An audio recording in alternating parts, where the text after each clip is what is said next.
Hi welcome back to my channel. ఈ రోజు కథ మిస్టర్ రావణ్ 12వ భాగాన్ని వినిద్దాం.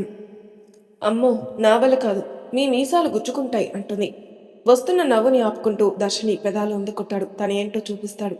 దర్శినికి అర్థం కాదు. ఒక్కొక్కసారి ప్రేమగా అనిపిస్తుంది, ఇంకొకసారి మొరటుగా చేస్తాడు. తను కన్ఫ్యూజన్లో ఉండిపోతుంది. కాసేపటికి దర్శిని వదిలేసి తననే చూస్తాడు. దర్శిని అతని చూడలేక తల వంచుకుంటుంది. నా కళ్ళలోకి చూసి చెప్పు, ఎలా అనిపించింది నీకు? దర్శిని ఏం మాట్లాడకుండా సైలెంట్గా పడుకుంటుంది. దర్శిని తను మరింత దగ్గరికి తీసుకుని గట్టిగా హత్తుకుని తను అలాగే పడుకుంటాడు. దర్శిని ద్రోణ పడుకునే వరకు చూస్తుంది. తను పడుకున్నాడని తన వైపు తిరిగి తననే చూస్తూ అలాగే పడుకుంటుంది. జ్యోతి మాత్రం ఉదయాన్నే లేచి బయటికెళ్ళి మొత్తం చూస్తుంది. ఎన్ని ఎకరాలు ఉంటుందో అనుకుంటుంది. ఎదురుగా ప్రసాద్ అలా వాకింగ్ చేస్తూ కనపడతాడు. జ్యోతి ఎదురుగా వచ్చి, ఏంటండి ఉదయాన్నే లేచి వాకింగ్కి వచ్చారా? అవును, చాలా బాగుంది కదా. ఇంట్లోనే ఒక తోటలాగా ఉంది. చూస్తుంటే చూడాలనిపిస్తుంది. మన దర్శిని అదృష్టవంతురాలు, మంచి ఇంట్లోకి వచ్చింది. పొగడడం ఆపండి. ముందు ఎందుకు వచ్చామో చూడండి. తెల్లవారిన ఇంతవరకు నీ కూతురు గదిలో నుంచి బయటికే రాలేదు. వస్తుంది లేవే, ఎందుకంత తొందర? ద్రోణ పంపించే రకం కాదు. ముందు నాకు వెళ్ళి కాఫీ తీసుకొనిరా. ఇద్దరూ కలిసి ఇంట్లోకి వస్తారు. అప్పుడు లీలా ఎదురుగా వచ్చి ప్రసాద్కి కాఫీ ఇస్తుంది. లీలాకి ప్రసాద్ థ్యాంక్స్ చెప్పి అక్కడే కూర్చుని కాఫీ తాగుతాడు. జ్యోతి ప్రసాద్ని కోపంగా చూసి తన గదిలోకి వెళ్ళిపోతుంది. ప్రసాద్కి జ్యోతి ఎందుకు కోపంగా వెళ్ళిందో అర్థం కాదు. కాఫీ తాగి రిలాక్స్గా కూర్చుంటాడు. అప్పుడే శుక్లా బయట నుంచి వచ్చి ప్రసాద్ని చూసి, ఉదయాన్నే లేచారేంటి బావగారు, కాసేపు పడుకోకపోయారా అన్నాడు. నాకు ఉదయాన్నే లేవడం అలవాటు, అలా వాకింగ్కి వెళ్ళొచ్చాను అన్నాడు. మీరేంటి బయట నుంచి వస్తున్నారు? ఇంత ఉదయాన్నే ఎటు వెళ్ళారు? నాకు పొలాల్లో పని ఉంటుంది కదా, 4 గంటలకే లేచి వెళ్ళాను. అదేంటి, మీరు పొలం పనులు చూసుకోవడానికి మీ చుట్టూ చాలామంది మనుషులు ఉన్నారు, వాళ్ళు వెళ్తారు కదా, మీకెందుకంత శ్రమ? చుట్టూ మనుషులున్నా మనది మనమే చేసుకోవాలి. ద్రోణ కూడా అంతే, తనే అంతా వ్యవసాయం చేస్తాడు. మేమిద్దరం కలిసి చూసుకుంటాం. నాన్న మాత్రం ఊరి పెద్దగా అన్నింటినీ పరిష్కరిస్తాడు. మీది బాగుంది బావగారు, మీ ఊరు బాగుంది, మీ మనుషులు బాగున్నారు, మీ పద్ధతులు బాగున్నాయి, నాకు బాగా నచ్చాయి. నేను కాఫీ తాగాను, మీరు బయటికెళ్ళి వచ్చారు కదా, ఫ్రెష్ అవ్వండి, నేను ఫ్రెష్ అయి వస్తాను అని ప్రసాద్ అక్కడి నుంచి వెళ్తాడు. జ్యోతి ఫ్రెష్ అయి వచ్చి కిచెన్లోకి వెళ్తుంది. ఇంతసేపైనా దర్శిని రావట్లేదేంటి? అందరూ లేచారు, దర్శిని రాలేదు, లీలాతో అంటుంది. ఎవరు లేచినా ద్రోణబాబు బయటకు వచ్చాక అప్పుడే దర్శనమ్మ బయటకు వస్తుంది. మీకేమైనా కావాలంటే నన్ను అడగండి అంది. అలా ఎలా కుదురుతుంది? ఇంట్లో అంతా ముగ్గురు పెద్దవాళ్ళున్నారు, మేమున్నాం. ఉదయాన్నే లేచి రావాలని చెప్పాను కదా. మీరెవరు చెప్పినా ద్రోణబాబు ఊరుకోడమ్మా. కొన్ని రోజులు మీరు హ్యాపీగా ఉండండి. అలా ఎలా ఉంటాం సంతోషంగా? మా దర్శిని సక్రమంగా ఇంట్లో ఉంటే మాకు గౌరవం, మీకు గౌరవం. పెద్దవాళ్ళకి ఇంకా ఎక్కువ పట్టింపులుంటాయి. నేను నేర్పలేదనుకుంటారు కదా. అయ్యో అమ్మ, దర్శనమ్మ గారు ఎంత అనుకోగా ఉంటారో తెలుసా? పెద్దవాళ్ళకు చాలా రెస్పెక్ట్ ఇస్తారు. పనంతా తనే చేస్తుందంటుంది. అసలు ఇప్పటికే అమ్మాయి కాదు, ఇంకా చెప్పాలంటే ఈ ఇంటి కోడలు. అమ్మగారు అలాగే ఉంది అచ్చు. ఈ ఇంటి కోడలు అమ్మనా? తనెవరు?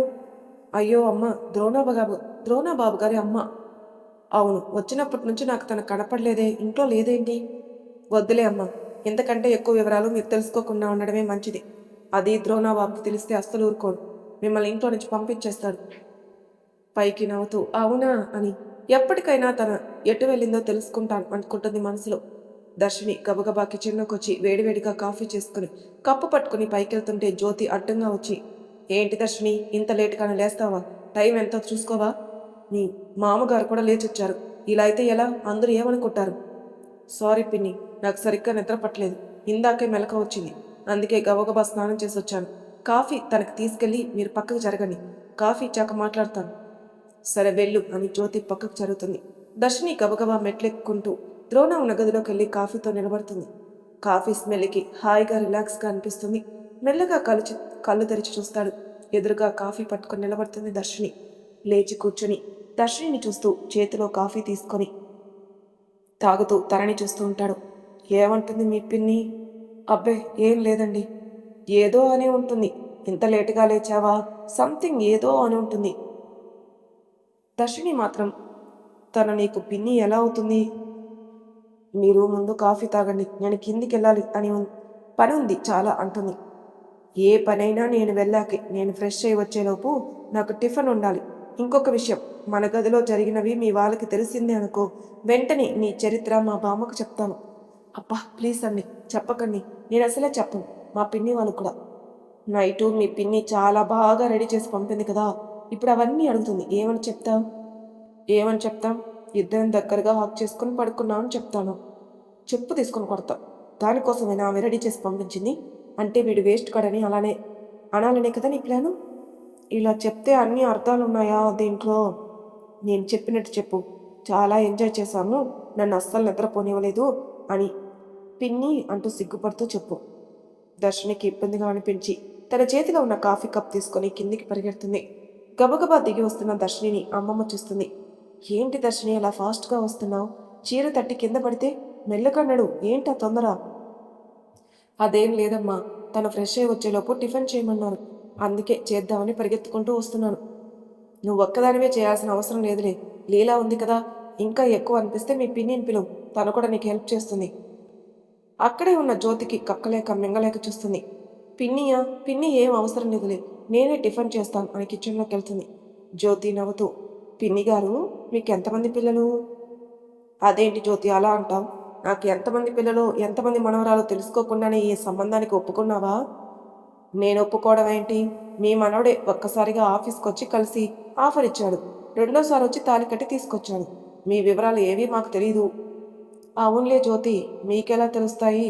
ఇవన్నీ ద్రోణ వెళ్ళాక చెప్తాను. ద్రోణ ఇంట్లో ఉన్నప్పుడు ఏం మాట్లాడినా కోపం వస్తుంది. సరేలే, ఇలా అని స్నానం చేసి వస్తానని జ్యోతి గదిలోకి వెళ్తుంది. అప్పటికే ప్రసాద్ రెడీ అవ్వడం చూసి, ఈ ఇంట్లో అన్నీ వింతలే ఉన్నాయి. మీకు ఒక విషయం తెలుసా? అసలు ద్రోణ అమ్మగారే లేదు. వీళ్ళని అడిగితే ఏమీ చెప్పట్లేదు. మీరు వెళ్ళి ద్రోణ వాళ్ళ నాన్నగారిని అడగండి. నీకేమైనా మెంటలా? తన ఇంట్లో ఉంటే కనిపిస్తుంది, దూరంగా ఉంది కావచ్చు. ఏం జరిగిందో మనకు అవసరమా? అసలు మనం వచ్చిన ఏం పనికొచ్చామో అది తెలుసుకో. ఇంతవరకు నీ కూతురు లేవనే లేదు. ఇంట్లో పడుకున్నట్టు పడుకుంది. ముందు దాన్ని లేపు. జ్యోతి చూసేసరికి రీతు పడుకొని ఉంటుంది. దగ్గరికెళ్ళి బెడ్షీట్ పీకి లాగి పెట్టి కొడుతుంది. అమ్మా అని గట్టిగా అరిచి లేచి కూర్చుంటుంది రీతు. ఏంటమ్మా, ఎందుకు కొట్టావు? ఇక్కడ కూడా మనశ్శాంతిగా పడుకోనివ్వవా? ఇక్కడికి ఎందుకు వచ్చావే? పడుకోవడానికా? అయితే పడుకో. దర్శిని చక్కగా బిడ్డను కనేస్తుంది. అమ్మా అలా అనకమ్మా. అయితే వెళ్ళి ఫ్రెష్ అయ్యిరా. ఇంకా ద్రోణ బయటికి వెళ్ళలేదు. టిఫిన్కి వచ్చేస్తాడేమో, తొందరగా రా. చాలాసేపు అయ్యాక రీతు, జ్యోతి, ప్రసాద్ వచ్చి టిఫిన్ కూర్చుంటారు. దర్శిని వాళ్ళకి టిఫిన్ పెడుతుంది. అమ్మా దర్శిని, ఈరోజు ఏం టిఫిన్ అమ్మా అని అడుగుతాడు ప్రసాద్. నాన్న, మీకు ఇష్టమని పెసరట్టు చేశాను, తినండి అని చాలా ప్రేమగా తండ్రికి పెడుతుంది. కూతురు నాకు ఇష్టమైంది పెసరట్టు పెట్టేసరికి ప్రసాద్ హ్యాపీగా తింటూ ఉంటాడు. జ్యోతి కూడా నవ్వుతూ, మీ నాన్న ఇష్టాలన్నీ తెలుసుకున్నావు, మీ ఆయన ఇష్టం ఏంటో కూడా తెలుసుకుని చేసి పెట్టమ్మా, చాలా సంతోషపడతాడు. సరే పిన్ని అని కిచెన్లోకి వెళ్తుంది. అప్పుడే ప్రతాప్ వర్మ వచ్చి టిఫిన్ కూర్చుంటారు. టిఫిన్ చేస్తున్న వాళ్ళని చూసి, మీరు హ్యాపీగా ఉన్నారు కదా, సంతోషంగా తినండి. మీ అమ్మాయి మా ఇంట్లో చాలా బాగుంటుంది, మాకన్నీ తన చేతులతోటే చేసి పెడుతుంది. మీరు అంత మంచి అమ్మాయిని ఇచ్చినందుకు మీకు కృతజ్ఞతలు అని చెప్తారు ప్రతాప్ వర్మ. ప్రసాద్ ఒక్కసారిగా పొంగిపోతాడు. గుండెల్లో హ్యాపీ దర్శిని వాళ్ళు నాకు అంత మంచి పేరు అనుకుంటాడు. అక్కడున్న జ్యోతి, రీతు ఇద్దరి ఫేసులు మాత్రం మాడిపోయి సైలెంట్గా తింటూ ఉంటారు. ద్రోణ మెట్ల నుంచి దిగుతూ వస్తూ ఉంటే రాజసింహంలాగా వస్తూ ఉంటాడు. అతను అలాగే చూస్తూ ఉన్నారు. అతను వచ్చి వాళ్ళ తాత పక్కన కూర్చొని దర్శిని అని పిలుస్తాడు.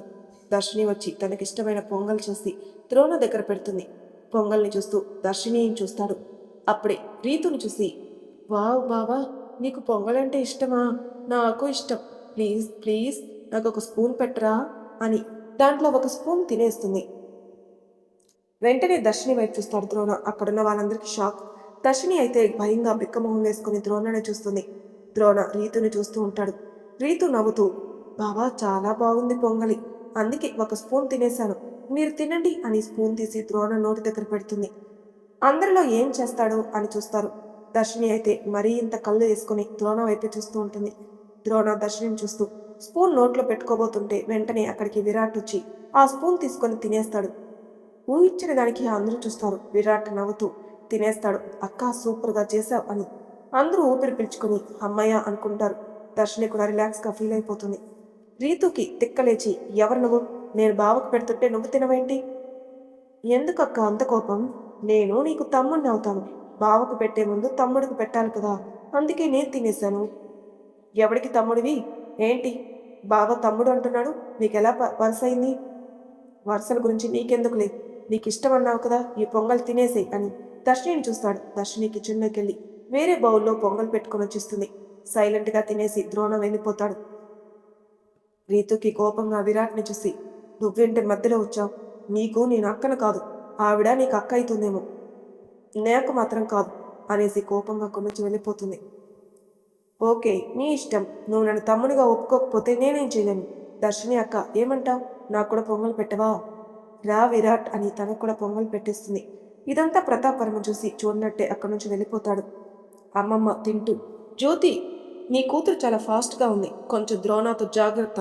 ఏదో మరదలని వదిలిపెట్టాడు, అంత దగ్గరికి ఎవరిని రానివ్వడు. అయ్యో పిన్ని గారు, అలా అంటారేంటి? ఏదో మరదలు కదా, బావా అని సరసం ఆడిపోయింది అంతే, అంతా చనువు తీసుకోలేదండి. అదే చెప్తున్నాను, వాడు సరిగ్గా తినకుండానే వెళ్ళాడు. మధ్యాహ్నం వచ్చి ఏం తింటాడో ఏమో. అయ్యో అలానా? అయితే దర్శిని తొందరగా వంట చేయించి పంపిద్దాంలేండి. అలా వాడికి ఇష్టం ఉండదు, ఇంటికి వచ్చే తింటాడు. ఎప్పుడైనా ఎమర్జెన్సీ ఉంటే పని వాళ్ళతో పంపిస్తాను. రాజు అని ఒక నమ్మకమైన వ్యక్తి ఉన్నాడు, అతనితోనే పంపిస్తాను. ఓ అవునా, సరే పిన్ని గారు, కాసేపు మీరు రెస్ట్ తీసుకోండి, నేను దర్శినితో ఉండి వంట చేయిస్తానులే. మనం మీరెవ్వరూ చేయాల్సిన అవసరం లేదు, లీలా అన్నీ చూసుకుంటుంది. మీరు కావాలంటే తోటంతా తిరిగి రండి అని చూపిస్తుంది. అవును పిన్ని గారు, ఉదయాన్నే అనుకున్నాను అని రీతుని పిలుస్తుంది. ఏంటమ్మా అని వస్తుంది. వెనక తోట ఉందట, చూద్దాంరా అని జ్యోతి రీతు ఇద్దరు తోటలోకి వెళ్తారు. రీతు ఆ పూలను చూసి పిచ్చెక్కి అరుస్తుంది. అమ్మా, ఇది సూపర్గా ఉంది తోట. అమ్మా, బయట దొరికే పూలన్నీ ఇక్కడే ఉన్నాయి. అసలు మనం వచ్చింది సరిగ్గా పట్టించుకోలేదు. ఆ తోటంతా పిచ్చి పిచ్చిగా తిరుగుతూ ఎగురుతూ డ్యాన్స్ చేస్తుంది. తనకు కావాల్సిన పువ్వులన్నీ తెంపుకోబోతుంటే అక్కడే ఉన్న ఒక అమ్మాయి వస్తుంది. వద్దు అని చెప్తుంది. అదేంటి, పూలు కోసుకోవడానికి స్వతంత్రం లేదా? అలా కాదమ్మా, ఎప్పుడు పడితే అప్పుడు పూలు కోయకూడదు. ఇదంతా ద్రోణాబాబు చాలా ఇష్టంగా పెంచేశాడు. పూలన్నీ ఊర్లో అమ్మవారి గుడికే వెళ్తాయి, అందరూ ఇండ్లకి పంపిస్తారు. మన ఇంట్లో పూజకి పనికొస్తాయి. అందుకే చెట్ల మీద చెయ్యొద్దు అని చెప్పేది. సరేలే గాని, మీ ద్రోణాబాబుకి అంత కోపంగా ఉంటాడు? ఇంత సున్నితపరమైన పూలంటే అంత ఇష్టమా? మా బాబు గురించి మీకు తెలియదులేండి, చాలా మంచివాడు. కోపంగా ఉండాల్సిన టైంలోనే కోపంగా ఉంటాడు. కావాలంటే ఆ పెద్దమ్మ గారిని అడిగి తెలుసుకోండి.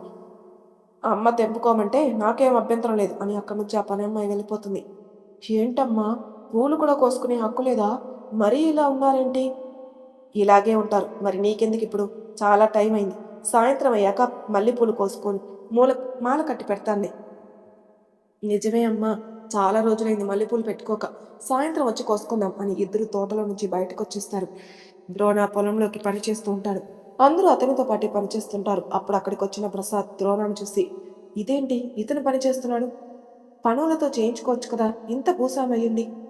అక్కడే ఉన్న పనివాడు చూసి, నీ మనసులో అనుకున్నది నాకు తెలుసు. బాబుగారు సమయం కుదిరినప్పుడల్లా ఇలా పొలంలో పని చేసుకుంటాడు.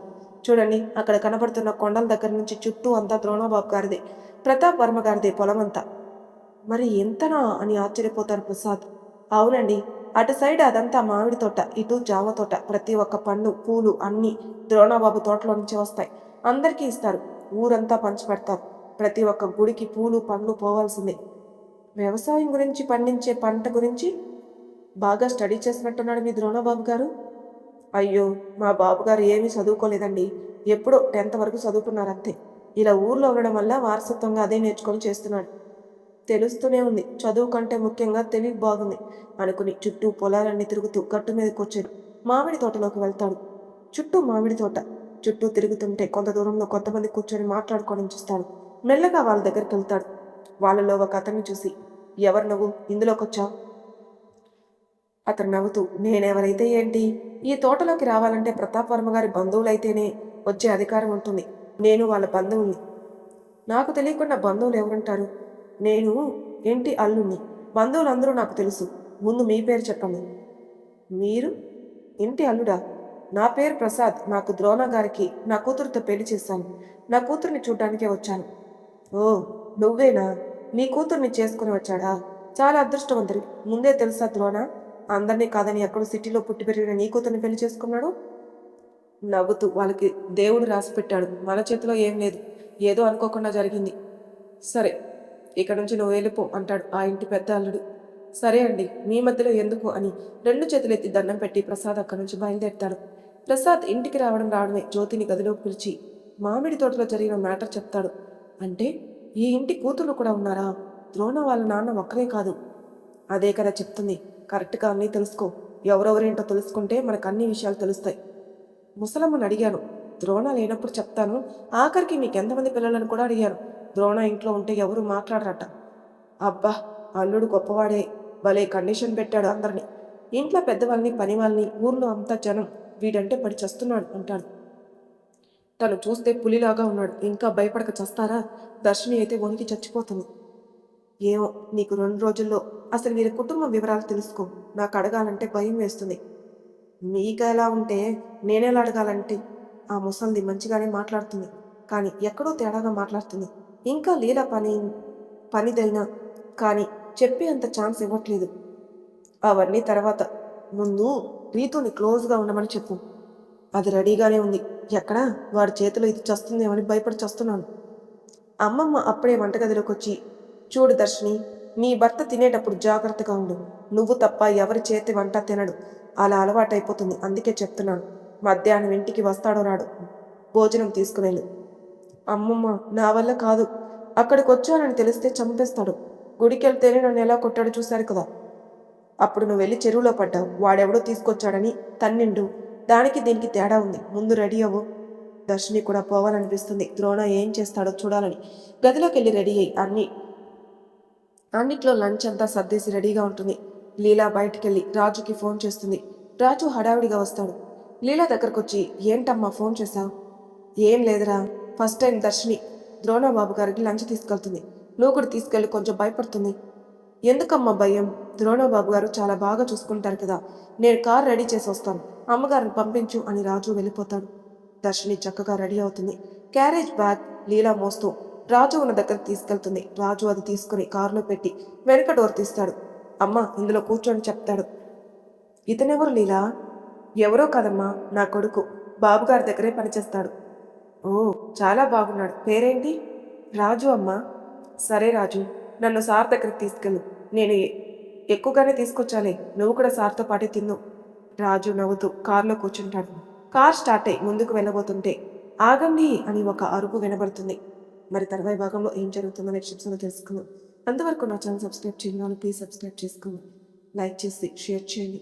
మీ అభిప్రాయాలను కామెంట్ రూపంలో తెలియజేయండి. Thank you for listening.